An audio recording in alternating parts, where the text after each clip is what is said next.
cotação da moeda norte-americana segue no centro das discussões. O dólar insiste em ficar nesse patamar ali próximo de R$ 5,10. A dúvida é se esse patamar ele pode se consolidar como um novo nível para o câmbio. Para a gente analisar esse cenário, as pressões sobre o dólar e as perspectivas para os próximos meses, a gente recebe o Marco Harbix, CIO da Gordon Capital. Marco, seja muito bem-vindo. Prazer ter você aqui. Olá, Vitor. Muito obrigado. Bom dia a você e a todos. Muito bom dia, Marco. Marco, brincam, né, no mercado que o mercado de câmbio ele existe para desmoralizar qualquer economista. E eu queria entender exatamente o que a gente pode projetar para esse mercado, dado esse cenário de muita volatilidade, muita incerteza, uma discussão sobre o nível de confiança na moeda norte-americana, em títulos também do governo dos Estados Unidos. O que a gente pode considerar nessa equação para conseguir, pelo menos, não ficar tão desmoralizado aqui nesse nosso bate-papo?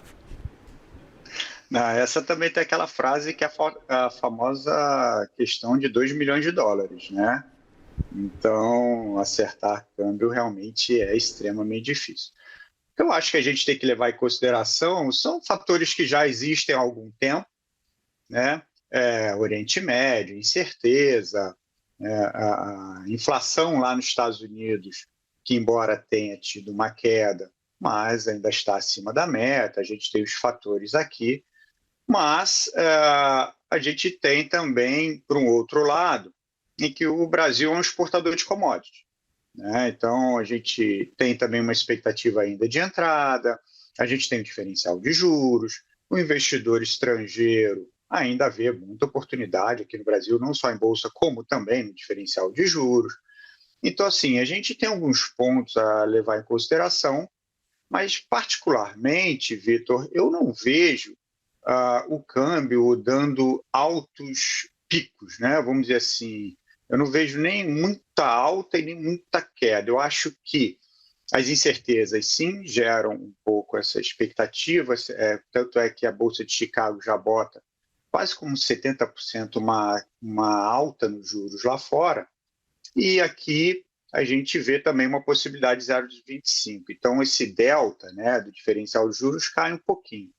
Pode fazer com que o câmbio suba ali a 5,15, né? A gente está em 5,8, 5,9. 5,15? Pode, né? Mas eu não vejo isso como grande problema, não. Como falei, a gente ainda tem recursos entrando, né? Commodity, mercado agro, diferencial de juros, a gente tem os fatores que fazem com que bolsa, né? E os fatores que fazem com que o dólar continue entrando. Você menciona o diferencial de juro, queria desenvolver um pouquinho esse assunto, porque a gente tem agora uma perspectiva de elevação da taxa de juros, do intervalo de juros lá nos Estados Unidos por parte do Federal Reserve, isso na próxima reunião, enquanto aqui no Brasil discute-se o contrário, né? Discute-se a perspectiva de um corte agora de 25 pontos base. Eu queria entender se esse diferencial, mesmo mitigado, ele pode impactar de alguma forma o mercado de câmbio e, evidentemente, se a gente pode já inserir também nessas projeções e nessa leitura sobre esse mercado o risco, a eleição, que parece não estar muito precificado ainda na taxa de câmbio, né? Eu acho que o câmbio ele pode sim variar um pouquinho, não vejo muitas, como eu falei. Tem algum investidor que vai perceber ou vai ter a expectativa de que esse delta não vale muito a pena correr o risco o país, então ele vai buscar ativos mais seguros, que é o título público americano, o próprio dólar, enfim, então ele pode sair, mas a gente tem que tomar um pouco de cuidado, é que muitos investidores, eles fazem a operação de carry trade não visando aqui Brasil e Estados Unidos. Esse diferencial de juros eles fazem muito com o Japão. O Japão, ele tem, né, hoje mesmo ele manteve a taxa de juros inalterada, 1%, mas os títulos de 10 anos do Japão já estão na maior rentabilidade dos últimos quase 40 anos.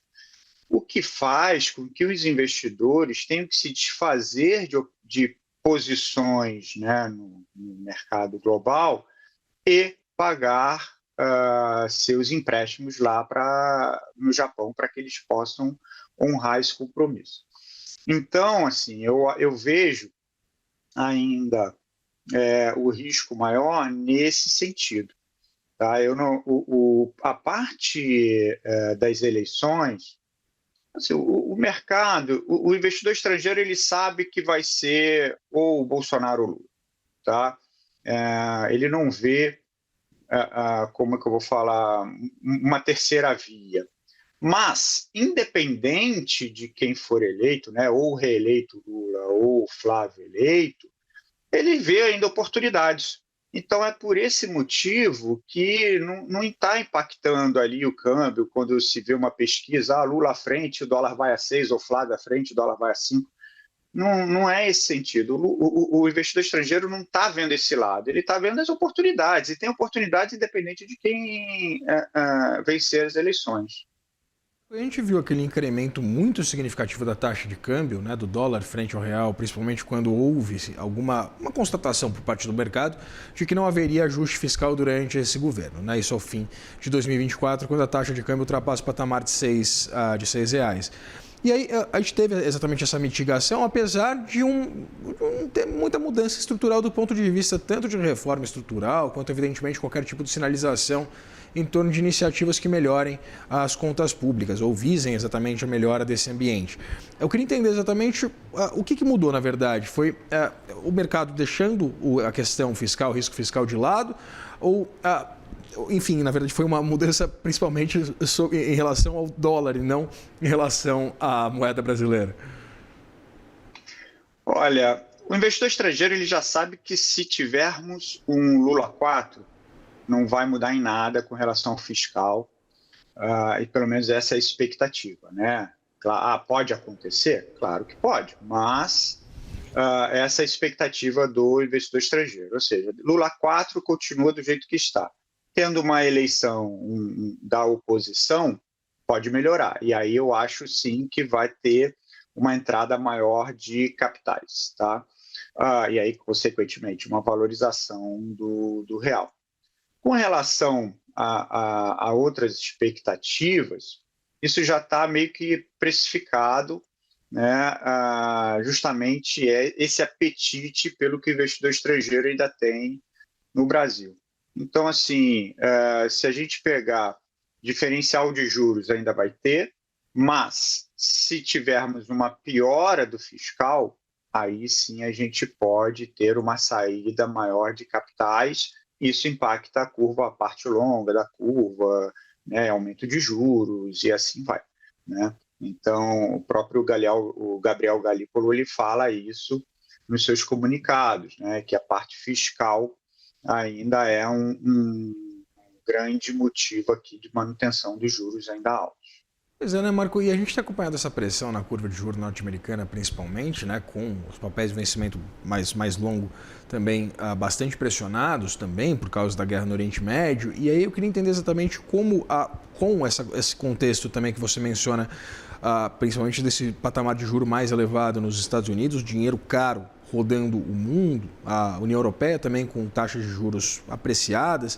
Queria entender exatamente se isso tudo tem um impacto exatamente de mitigação, diminuição do nível de liquidez mundo afora. Olha, a liquidez, ela não sei se ela vai diminuir, mas ela pode sim. Por quê? Eu acho que no momento de incerteza, é aquela famosa frase, né? Quem tem caixa é rei. E esse é um dos pontos mais importantes que a gente tem. Então, eu acho que a liquidez ela vai diminuir um pouco, até porque é o que a gente chama do enxugamento, né? Então, quem tem os recursos vai segurar um pouco mais, e quem tem menos, vamos dizer assim, ele vai ter que pagar mais caro para tê-lo. Então, eu acho sim que pode ter uma diminuição da liquidez, mas não vejo algo muito gritante, tá? Até porque você tem que ter as transações. Quando se tem as transações, você tem automaticamente o fluxo, né?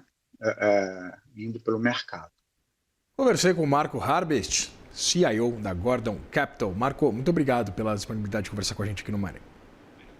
Imagina, Vitor, um grande prazer, obrigado pelo convite, sempre à disposição. Um grande abraço, bom final de semana. Nós também, ótimo final de semana para você.